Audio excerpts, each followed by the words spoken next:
সেই সময়টা ছিল সাহাবীদের যুগ, যে যুগে সত্য, ঈমান আর আল্লাহভীতি ছিল মানুষের সবচেয়ে বড় পরিচয়।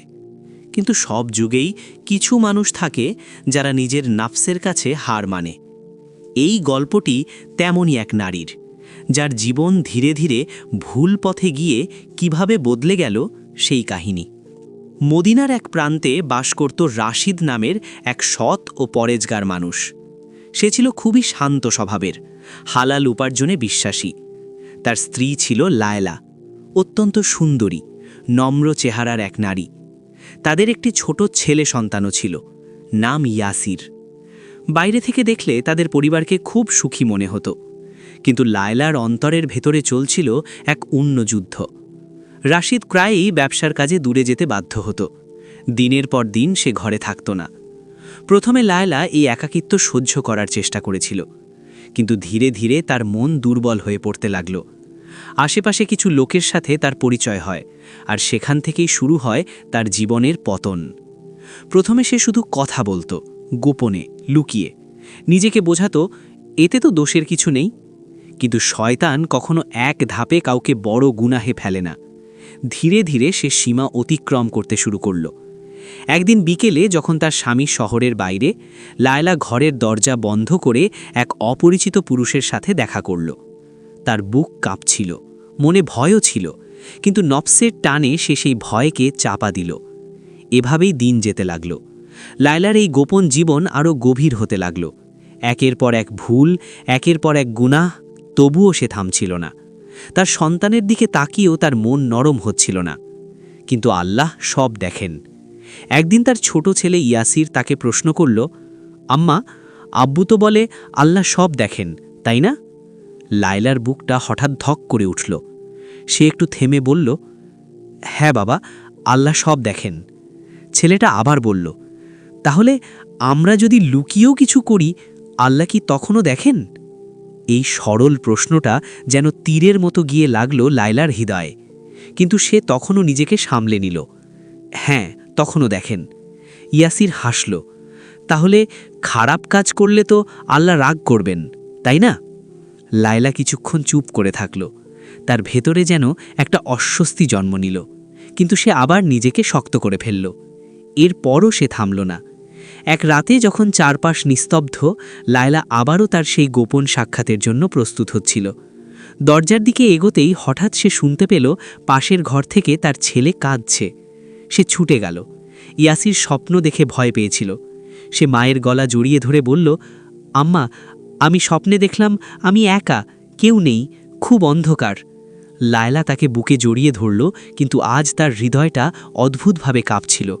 সে রাতে আর সে কোথাও গেল না, কিন্তু তার গুনাহের অভ্যাস এত সহজে ছাড়ার মতো ছিল না। লায়লার ভেতরের সেই অস্থিরতা কয়েকদিন তাকে থামিয়ে রাখলেও তার নফসের টান পুরোপুরি শেষ হয়নি। একাকিত্ব, স্বামীর দীর্ঘ অনুপস্থিতি আর নিজের ভুল যুক্তিগুলো তাকে আবার ধীরে ধীরে সেই পুরনো পথে টেনে নিয়ে যেতে লাগল। সে এখন আরও সতর্ক হয়ে উঠল। আগের মতো এক দুজন নয়, আলাদা আলাদা অজুহাতে বিভিন্ন মানুষের সাথে তার পরিচয় হতে লাগল। কেউ ছিল বাজারের পরিচিত, কেউ দূর সম্পর্কের, কেউ আবার সম্পূর্ণ নতুন।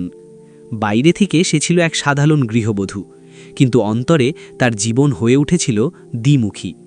দিনে সে ছিল সন্তানের মা, নরম, যত্নশীল, শান্ত। রাতে বা সুযোগ পেলে সে হয়ে উঠত অন্য এক মানুষ, যে নিজের ভুলগুলোকে ঢাকতে ঢাকতে আরও গভীরে ডুবে যাচ্ছিল। কিন্তু যতই সে গোপন রাখতে চাইল, তার ভেতরের শান্তি একেবারেই হারিয়ে গেল। নামাজে দাঁড়ালে মন বসত না, কোরআনের আয়াত শুনলে বুক কেঁপে উঠত। মাঝে মাঝে সে অনুভব করত কেউ যেন তাকে দেখছে, কেউ যেন তার প্রতিটি কাজের হিসাব রাখছে। তবুও সে নিজেকে বোঝাত, আরেকটু, তারপর ঠিক হয়ে যাব। কিন্তু আরেকটু কখনো শেষ হয় না। একদিন বাজারে যাওয়ার সময় সে দেখল কয়েকজন নারী তার দিকে তাকিয়ে ফিসফিস করছে। সে বুঝতে পারছিল না তারা কিছু জানে কিনা, কিন্তু তার মনে সন্দেহ ঢুকে গেল। সেই দিন থেকেই তার মনে ভয় বাড়তে লাগল। এর কিছুদিন পর তার স্বামী রাশিদ হঠাৎ আগে ভাগেই বাড়ি ফিরে এলো। লায়লা একদম প্রস্তুত ছিল না। রাশিদের চোখে ক্লান্তি ছিল, কিন্তু সেই সাথে ছিল গভীর ভালোবাসা। সে এসে ছেলেকে কোলে নিল, তারপর লায়লার দিকে তাকিয়ে মুচকি হাসল, তোমাদের খুব মনে পড়ছিল। এই একটা বাক্য লায়লার বুকটা ভেঙে দিল। এতদিন যে মানুষটাকে সে অবহেলা করেছে সেই তাকে নিঃস্বার্থভাবে ভালোবেসে গেছে। সেই রাতে লায়লা ঘুমাতে পারল না। তার অতীতের প্রতিটি ভুল যেন তার চোখের সামনে ভেসে উঠছিল। তার সন্তানের মুখ, স্বামীর বিশ্বাস আর আল্লাহর ভয় সব একসাথে তাকে চেপে ধরছিল। কিন্তু সবচেয়ে বড় ধাক্কাটা এলো পরের দিন।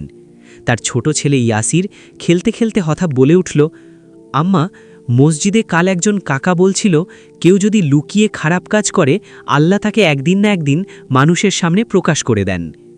এই কথা শুনে লায়লার শরীর ঠান্ডা হয়ে গেল। সে বুঝতে পারছিল তার সময় ফুরিয়ে আসছে। তার ভেতরে এখন দুটো যুদ্ধ, একদিকে তার পুরনো অভ্যাস, অন্যদিকে তাওবার ডাক। সে আয়নার সামনে দাঁড়িয়ে নিজের দিকে তাকালো। এই কি সেই লায়লা যে একসময় লজ্জাশীলা পরেজগার ছিল? তার চোখ দিয়ে অশ্রু কুড়িয়ে পড়ল। সেই দিন প্রথমবারের মতো সে সিজদায় গিয়ে কাঁদল, হে আল্লাহ, আমি ভুল করেছি, অনেক বড় ভুল। তুমি যদি আমাকে মাফ না করো আমি শেষ হয়ে যাব। কিন্তু তাওবা শুধু মুখের কথা নয়, কাজের মাধ্যমেও প্রমাণ করতে হয়। লায়লার ভেতরের দ্বন্দ্ব থাকলেও সে পুরোপুরি থামেনি, বরং এবার সে নিজের ভুলগুলোকে লুকানোর কৌশল আরও নিখুঁত করে ফেলল। সে বুঝে গিয়েছিল কিভাবে মানুষের চোখ ফাঁকি দিতে হয়, কিভাবে কথার আড়ালে অন্য কিছু লুকিয়ে রাখতে হয়।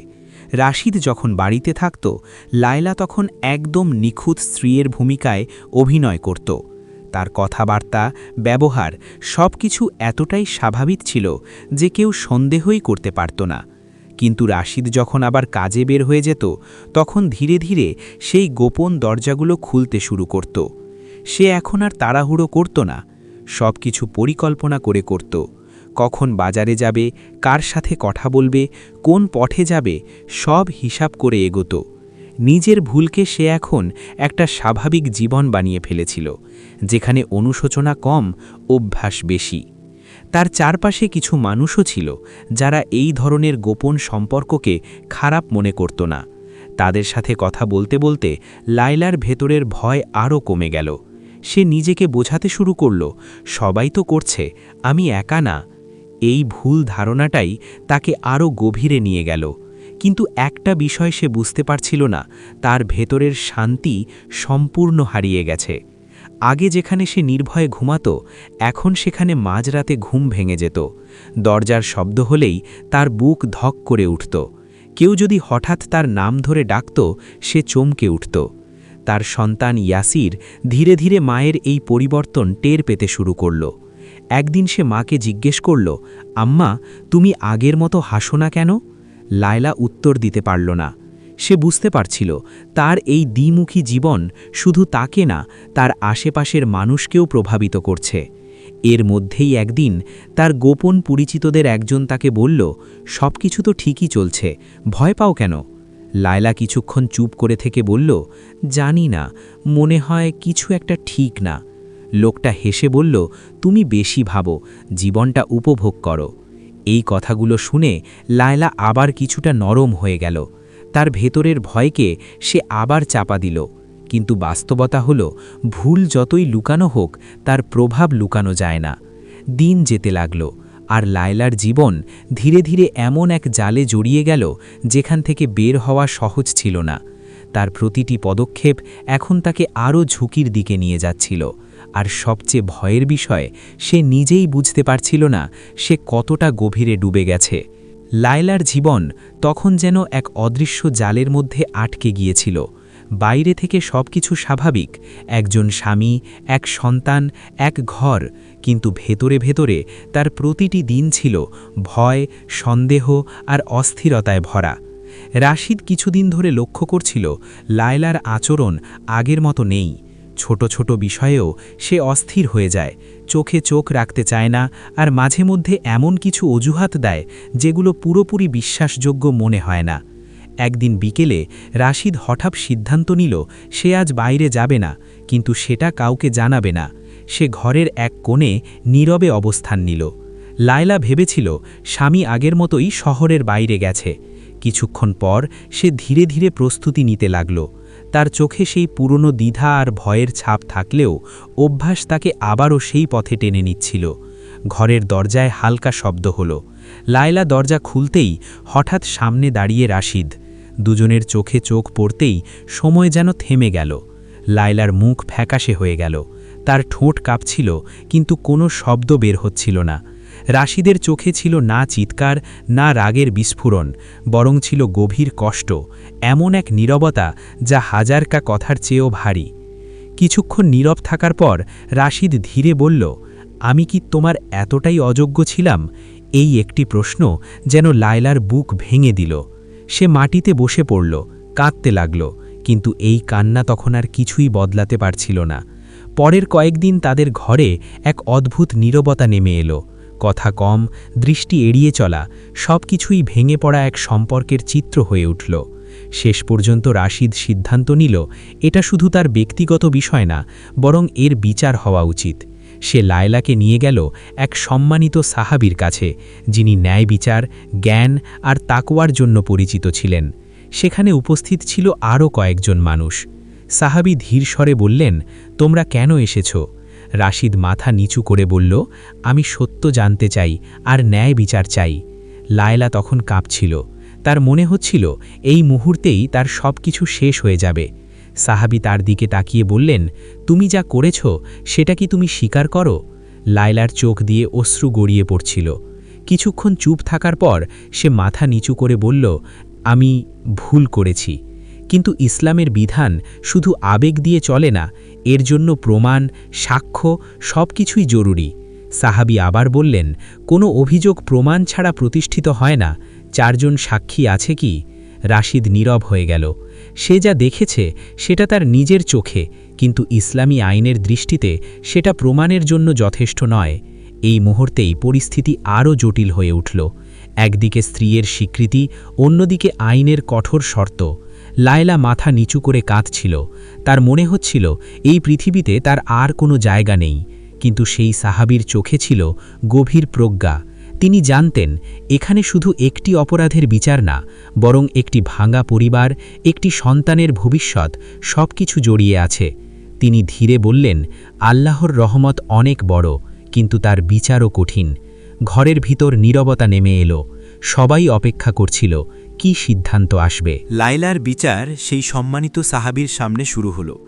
ঘরের ভেতর নীরবতা ছিল, শুধু কণ্ঠহীন কান্না আর চিন্তায় ভরা চোখ। সাহাবী ধীরে গিয়ে বললেন, আল্লাহর বিধান স্পষ্ট, কোনো ব্যক্তি যদি নিজের নফসের আয়নায় হার মানে, অন্যের প্রতি অবিচার করে আর পরিবার সন্তানকে উপেক্ষা করে, তা কখনো অজুহাতে ঢেকে রাখা যায় না। মুসলিম সমাজে নারী এবং পুরুষ উভয়ের জন্য সতর্ক বিধান আছে। তিনি কাগজে লিখিত প্রমাণ চাইলেন। রাশিদ বলেন, আমি যা দেখেছি সেটাই সত্য, কিন্তু ইসলামের শর্ত অনুযায়ী 4 জন সাক্ষীর প্রয়োজন। লায়লার চোখ দিয়ে অশ্রু গড়িয়ে পড়ল। সে জানত ইসলামে পরকীয়া অর্থাৎ বৈধ বিয়ে ব্যতীত অবৈধ যৌন সম্পর্ক এক বড় গুনাহ। কুরআন এবং হাদিসে এ নিয়ে স্পষ্ট নির্দেশ আছে। আল্লাহ বলেন, যে ব্যক্তি বা নারী অবৈধ সম্পর্কের পথে যায় তার শাস্তি হচ্ছে 4-এর মতো। সুনিশ্চিত প্রমাণ না থাকলে তাদেরকে ডাঙায় বা আদালতে শাস্তি দেওয়া হয়। সূরা নিসা 4:15। সাহাবী আরও বললেন, যে কেউ এই পথ অনুসরণ করে তার জন্য জাহান্নামে কঠিন শাস্তি নির্ধারিত হয়েছে। হাদিসে বর্ণিত, যে ব্যক্তি অনৈতিক পথে চলে সে শেষ পর্যন্ত আল্লাহর রাগের সম্মুখীন হবে। নফসের তৃপ্তির জন্য ক্ষণিক সুখ অর্জিত হলেও চিরস্থায়ী শাস্তি তার জন্য অপেক্ষা করছে। লায়লা কেঁদে কেঁদে স্বীকার করল। তার ভেতরে এখন নাজুক ভয়, অনুশোচনা এবং আতঙ্ক মিলেমিশে একটি গভীর শিক্ষা তৈরি করল। সাহাবী বললেন, তওবা খোলামেলাভাবে করতে হবে, শুধু কান্না নয়, হৃদয়কে সাফ করতে হবে। আবার কখনো সেই পথে ফিরে যেও না। আল্লাহ ক্ষমাশীল কিন্তু সতর্ক। এই মুহূর্তে লায়লার চোখ খুলে গেল।